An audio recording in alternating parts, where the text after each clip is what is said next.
My sound walk will be along the historical grounds of Plymouth, Massachusetts, often referred to as America's hometown. I have many fond memories here, having grown up just 10 minutes away.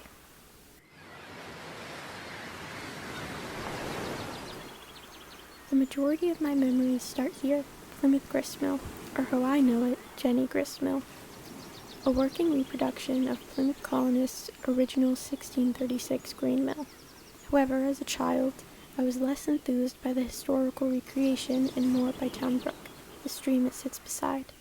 Here, my dad would task my older brother and I with counting the herring fish swimming through the fish ladder.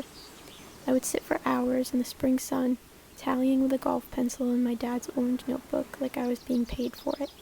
This was a particularly special activity as my dad was the one who installed the fish ladder as Plymouth's Director of Marine and Environmental Affairs.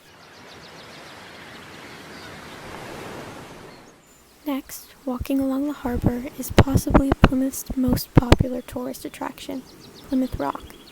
Maybe it's just because I grew up with the ability to see it whenever I wanted, but I was never impressed by the rock, because it's just that, a rock.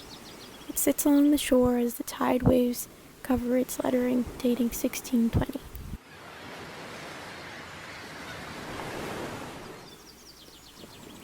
A little further along the harbor is the Mayflower, not the original, but an exact replica that floats in Plymouth today, over 300 years after the original arrived.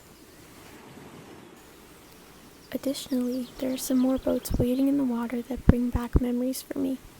On multiple elementary school field trips, my classmates and I would dress up in theme for Plymouth's pirate cruise.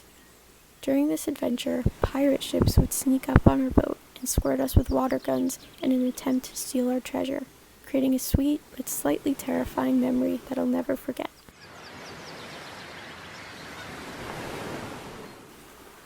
Plymouth is no exception from the extremes of New England weather, meaning a cold treat in the summertime was a necessity.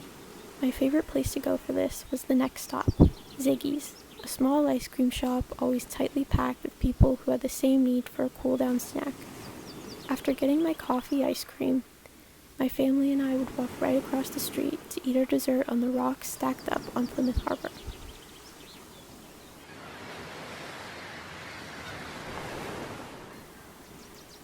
The final stop, and probably my favorite both then and now, is Plymouth Center for the Arts. Ever since I was a kid, I had an intense passion for art. Getting to walk through the rooms of this art gallery, walls adorned with beautiful creations by local artists, was so inspiring for me. As much as I loved playgrounds and watching Disney Channel, I'm confident little me would have rather spent hours in the art gallery. Now I'm a college student studying in art, and I can say I've had my own work displayed in this very gallery. With that being said, I'm so grateful to have grown up near a town with so much history and activities worthy of making me nostalgic now.